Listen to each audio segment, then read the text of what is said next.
Here Comes Pod has got a new partner. We've teamed up with TV industry Bible C21. Now, we all know there are a lot of outlets for news about the international TV world, but I have to say C21 is the first place I look, and I'm delighted that they're supporting Here Comes Pod.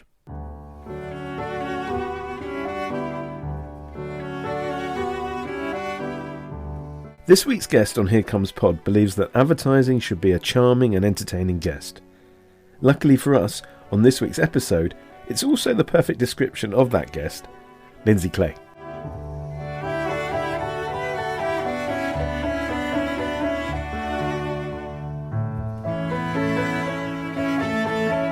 Lindsey's career in advertising has encompassed the biggest agencies in the business, like McCann Erickson and JWT. For the last 10 years, she has been CEO of Thinkbox, the organisation set up to represent the value of TV advertising to the advertiser and agency community in the UK.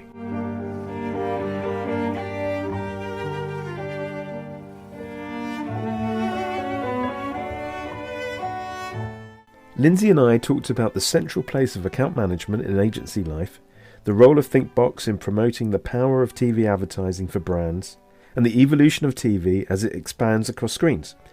As you can expect, when you ask Lindsey Clay a question, you get a concrete answer. So enjoy our duet.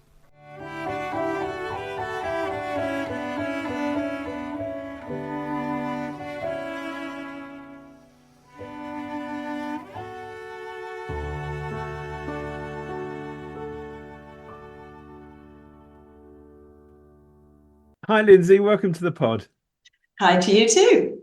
Good to have you with us. I always like to start with a fun question, which is, in this case, as someone who started their career in advertising and marketing, which brand or product that you've never worked on would you have liked to have worked on and why? Oh, for me, I think it would have to be Levi's. In my growing up years in advertising, were watching the spectacularly good Levi's work that BBH were responsible for, and it just seemed to be, ad after ad after ad was this culture-defining, enjoyable, sexy, brilliant series of ads that just captured the attention of the public, hugely enjoyable, respected by the industry, and sold shed loads of Levi's. And yeah, I think it's interesting. One of my favorites is an ad called Odyssey, where it has a man and a woman wearing Levi's, just sort of sprinting and bursting through wall after wall after wall. And it's directed by Jonathan Glazer. So I was thinking, well, that's very relevant at the moment. He's just won several BAFTAs. Absolutely, yeah, great campaign and one of those iconic moments, I think, in TV advertising. And then if we think about TV in general, were you a big telly fan when you were growing up, and how aware of TV advertising were you at that time?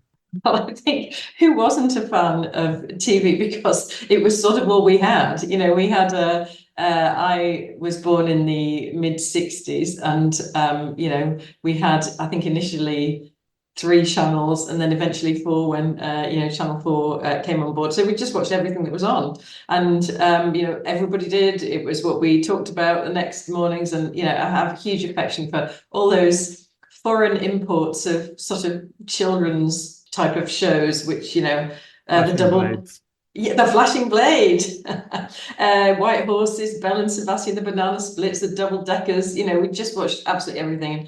I think TV ads were an absolutely seamless part of that. And, we watched an awful lot of them. And I think there were some really important lessons in there, that I unconsciously clocked about the importance of entertaining, that thing about TV advertising, which is, either be useful. If you're coming into somebody's home, either be useful or be a charming guest. And I think felt like so much humour and determination to entertain at that time. But it wasn't quite advertising that you moved into first when you graduated.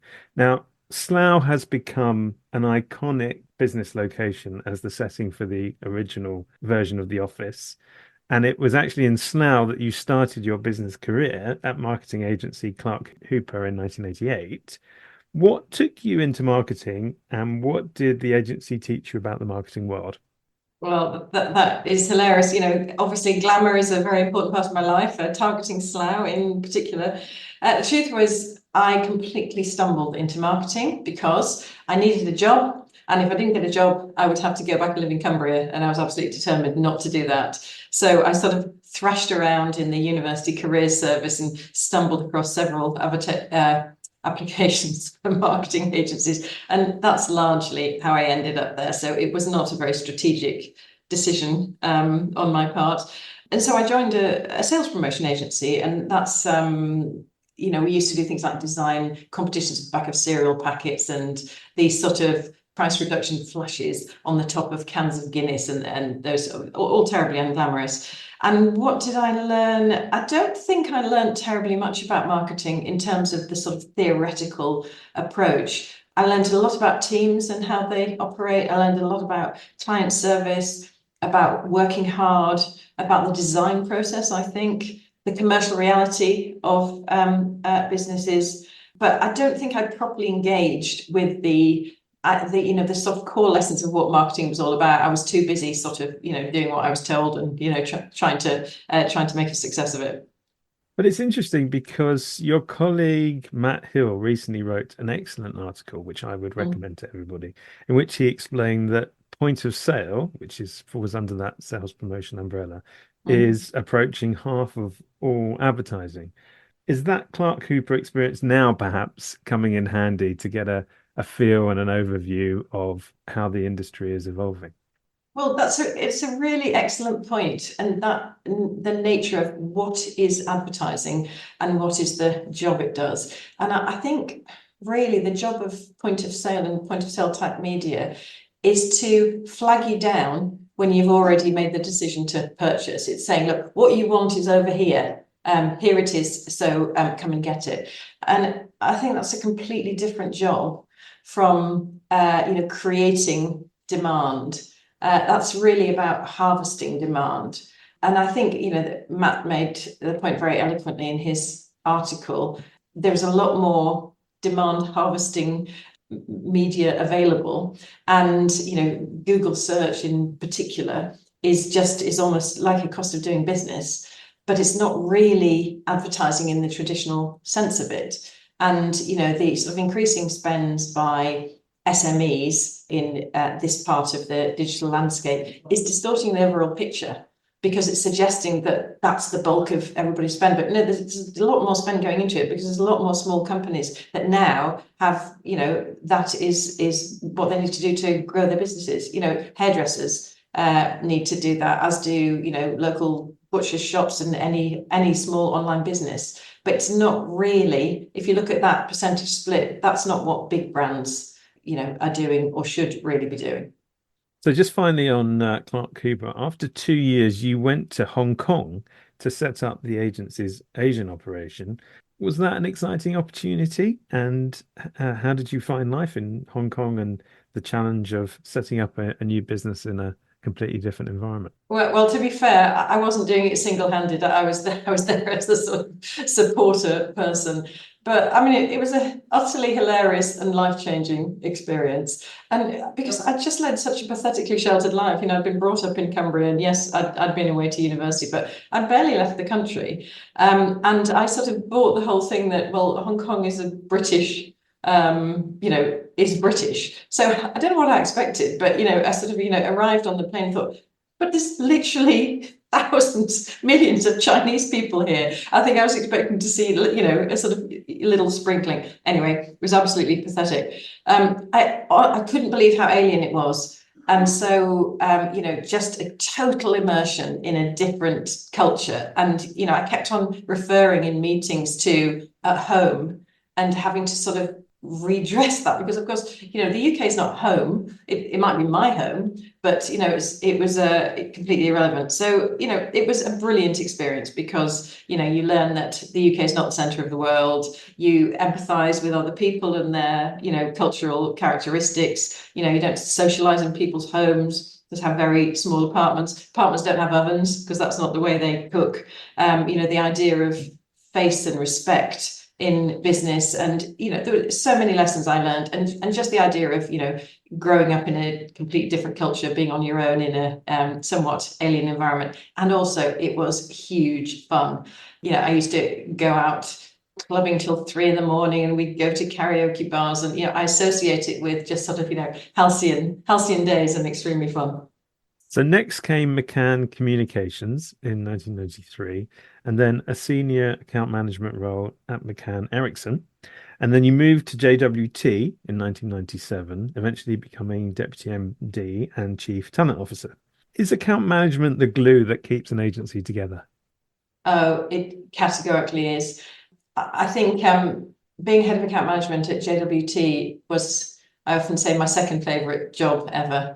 This is my favorite, but that was just, I absolutely loved that. And I think it is, because you got to make the trains run on time. And you've got this big department of people, and your job as the head of that is to try and balance what they want and need in terms of their career development and what the business needs from them. You've got all these spaces, all these holes on, client accounts. Some of them are desirable, some of them not, all requiring different percentages of time. And you've got to sort of somehow find an equilibrium which serves people's personal development needs and serves the needs of the business. And I think account management people are brilliant. They are charming, go-getting, obstacle removing, persuasive, commercial, creative problem solvers. They are just absolutely stupendous. And I've got, huge respect for people that, came from that discipline. Also because it's not the glamorous part. Everybody criticizes account management. The creatives, see you as an obstacle. And, the planners, think they're smarter than you, which they are usually. And so, you get quite a lot of flack, but somehow there's a joy in it as well. And one of the most brilliant things I had to do, I was in charge of the graduate recruitment program. And that was just inspiring, because we'd see these, whole cohorts of really super talented people. One of my jobs was I got to make the calls to the sort of 6 or 8 successful candidates to say that they got the job. And these were in the days when it was a really highly prized thing. And it was just such an absolute joy. And I still meet quite a lot of those people now, and they always say, you were the one that gave me my first job, and it was, I'm so grateful to you. And there was one example in particular where I called this young man to say, we really want you to be on the grad scheme at JWT. And he said, oh my goodness, you don't know what this call has made to me. This day is the anniversary of my mum's death, and I'm sitting here at her graveside, and I've just answered the phone from you, and you have just made this day mean something different to me than just the death of my mother. And it makes me emotional just thinking about it now, but what a privilege to have that impact on somebody's life. And yeah, I'll always remember that. Well, that's very effusive praise Mm. of account management, and very well deserved. So then, what about the media people who were in the world that you were operating in? Specifically, what exposure did you have to the media planning and buying operations of the group? And in fact, possibly some of the ad sales points that you might have had to deal with, or that they were dealing with. And what opinions did you form about that side of the industry that you were subsequently going to immerse yourself in? Well, that is also an interesting question. And I'm slightly embarrassed to say, I don't think I valued our media partners as much as I should have. I think there is particularly in big creative agencies historically, there is a sort of inbuilt arrogance that you assimilate almost as soon as you walk through the doors of the agency, which is, we are the creative people, we are the brand guardians, we know best, and what we say goes. And, that is very occasionally true, but largely undeserved.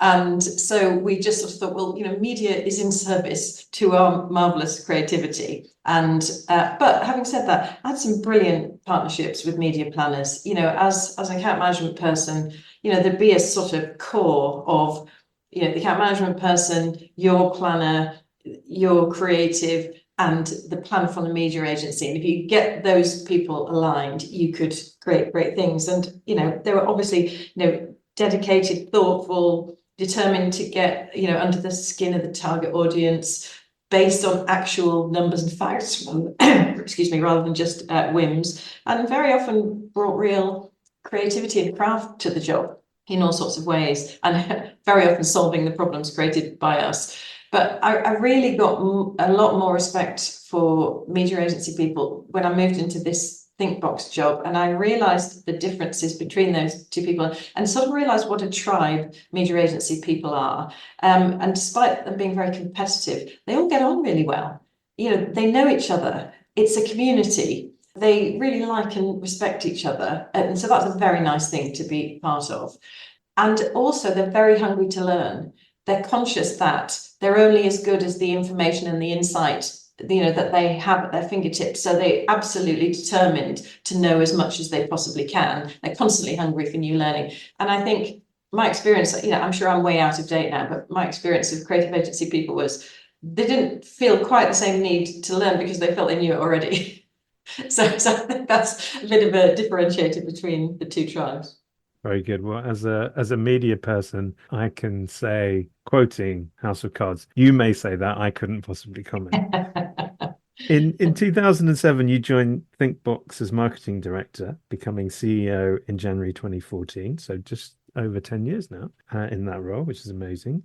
The podcast goes out to a very wide audience, many people outside of the UK, a lot of people working in film and TV. So can you explain the mission of Thinkbox? And also, what took you into that world from the agency world? Well, if I do that one first, what took me to Thinkbox was my 10-year anniversary was coming up at JWT. And I just thought to myself, oh, I don't think I want to stay here for the rest of my life. That's quite a long time. And I was conscious that I probably needed to make a move because otherwise my flexibility and opportunities would probably be reduced. And then just at that point, this job sort of popped into my lap as an opportunity. Never heard of Thinkbox because it didn't really exist terribly much at that point. But I'd heard of Tess Arps, who was the leader of it, who's a brilliant, inspiring, and generally all-round fantastic person. And so I went along to the interview, and so that's how I got started. And also, I don't think I properly understood what it was. I thought, yeah, I've done loads of TV advertising in my career, so I can probably do that. And I didn't properly understand that really it's a media job, because the mission of Thinkbox is to try and get TV advertising the money it deserves for the incredible job it does in generating profit for brands and businesses. And if you look at what it generates relative to the percentage spent on TV, there's an imbalance there. So I think, I'd love to see the day where we hit that percentage, then we'd probably just give up and go home, and that our shareholders could disband Thinkbox. But we're funded by the commercial TV companies in the UK to be the sort of champions, defenders, supporters, evangelists, and I suppose mythbusters as well of TV advertising. So and we exist to help everybody get the best out of TV as a medium. So whatever that needs, sometimes it means information, to help make the case for TV. Sometimes it might be about sort of, proving its effectiveness. Sometimes it's about celebrating the best in class work that happens in TV.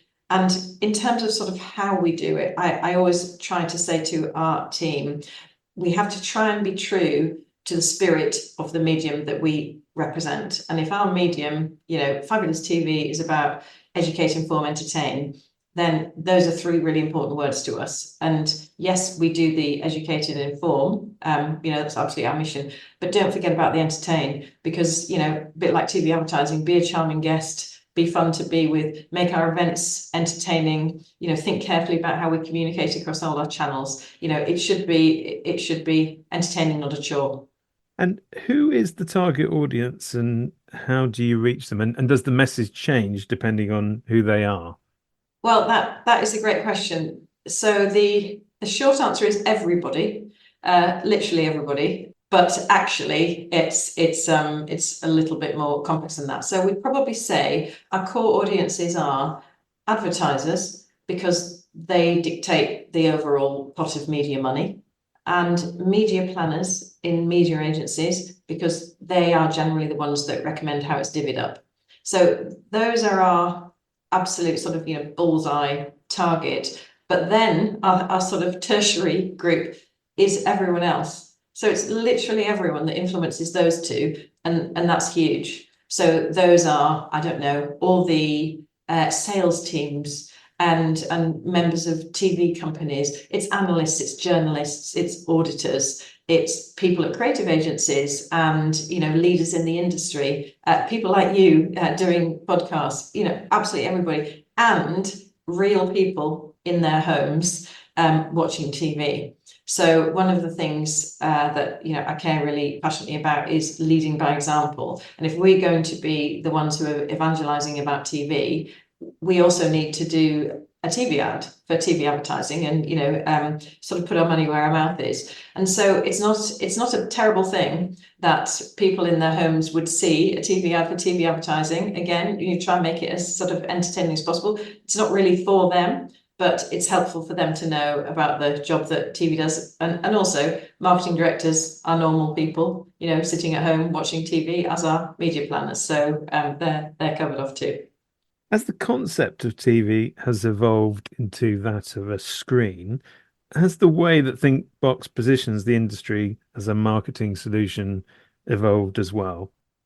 Well, yes, I think TV is a slightly unfortunate misnomer because it means two things, doesn't it? So TV, people often understand that to mean the TV set, but we would define TV as the content rather than the device. So the TV set is incredibly important, and it's where the bulk of TV is watched, and it creates for a very, very, all sorts of characteristics that make TV advertising so effective. But really, it's the content. And as we're discovering more and more these days, it's not so much about whether you watch it according to a schedule, but it's that high quality, professionally made, curated, usually long form, but not always, content. So almost that viewers know it when they see it. They know really what TV is, but it's becoming less and less relevant which device you watch it on and what distribution channel brings it to you. And whether you watch it live or on demand, it's still TV. So I think TV has changed quite a lot since we started doing this job. And, as has been much discussed, the on-demand part of TV is becoming more and more important. But the fundamental principles are still the same. And I think that's why it's such a robust and strong medium, because, the same principles apply. Are all screens equal in terms of creative impact and marketing effect? So if the content is still the same, does the screen and the environment make a difference? No, all screens are absolutely not equal. But having said that, every screen has its place. So the TV set is an incredibly powerful and brilliant place for your TV advertising. But we love mobile phones. We can't live without them. They do an incredible job. It's the first thing you pick up in the morning. It's sort of where you access loads of your information. But is it the best device for delivering effective advertising? It's pretty, a lot of the media and advertising presenting themselves on your smartphone do a pretty decent job at the bottom end of the funnel, the closer you get to the purchase experience and when you know what you want. But there's nothing replaces the TV set for just that amazing, lean back, relaxed, enjoyable, high quality, trusted, regulated, all those things. It's just unbeatable. And so I think it's one of the real benefits for TV that the bulk of it is consumed on the TV set. Because, people are in a relaxed frame of mind, they're very often with somebody else. The cognitive filters that you put in place to, not focus on brand messages are more relaxed, and you're sort of open to messages. And, it's just, I think it's unbeatable. If it didn't exist, you'd have to invent it. We're seeing the introduction of spot advertising into environments that were traditional, just pay TV in the form of SVOD. Does the introduction of spot advertising into SVOD services present a threat to the existing TV landscape by taking share of a finite pool of revenue? Or is it an opportunity to grow the share of screen advertising in general and bolster what we call TV and its ability to do what it does very well, which is deliver cover, build, reach, and reaching hard to get hold of audiences? I think the answer to that is both. So yes, lots of newer players increases competition. Generally, you always hear people say, oh yes, competition's a good thing, but it is a good thing because it keeps the standards really high.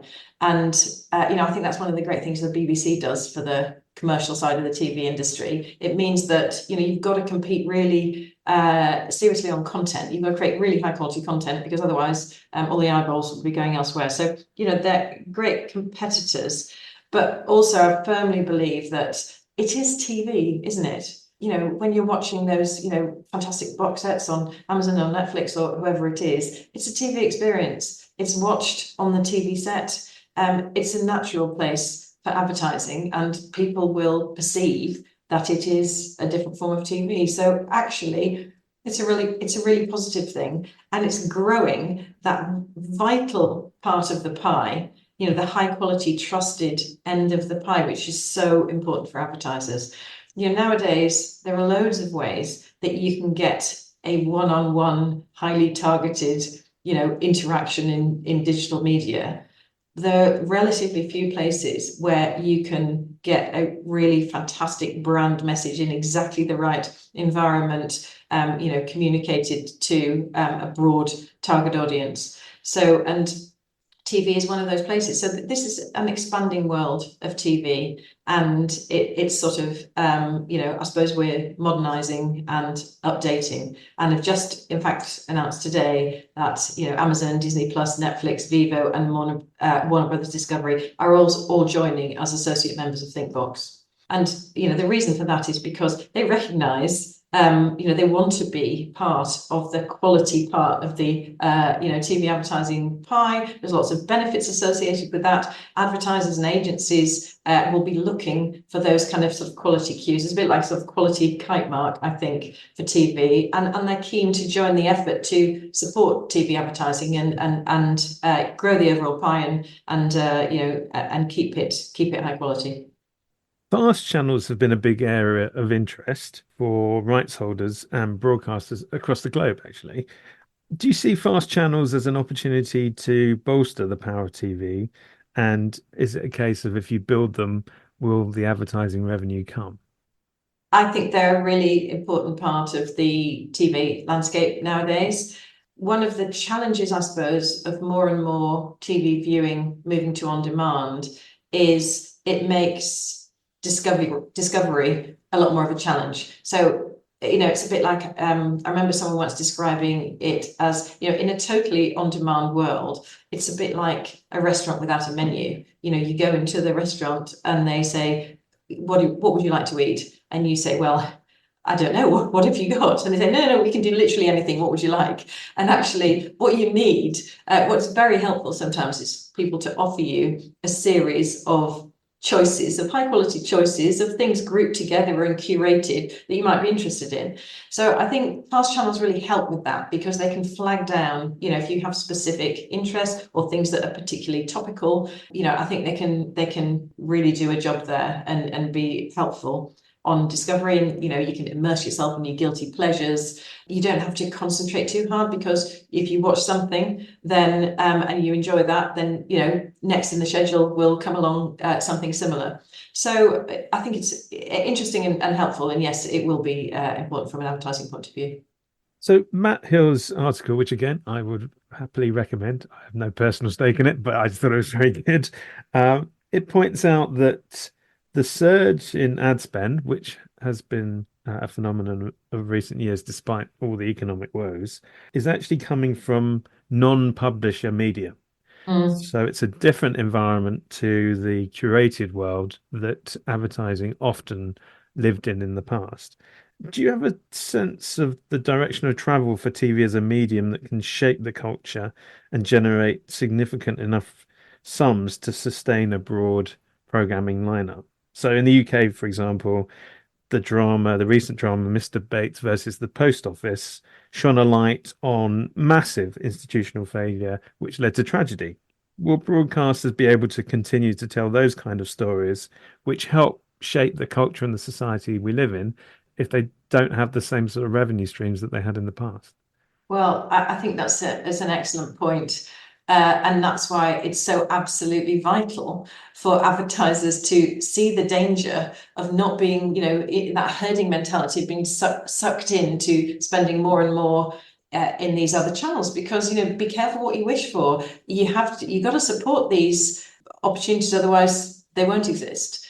But I think that, in this sort of, clubbing together of the streamers and the broadcasters in the UK, that part of the advertising environment is growing. So therefore, hopefully, it will attract more spend. But I think, going back to your point about Mr. Bates and the post office, I mean, what a fantastic example of the power of TV. And the interesting thing was, it wasn't particularly to do with spend. It wasn't the most expensive. It's not Game of Thrones.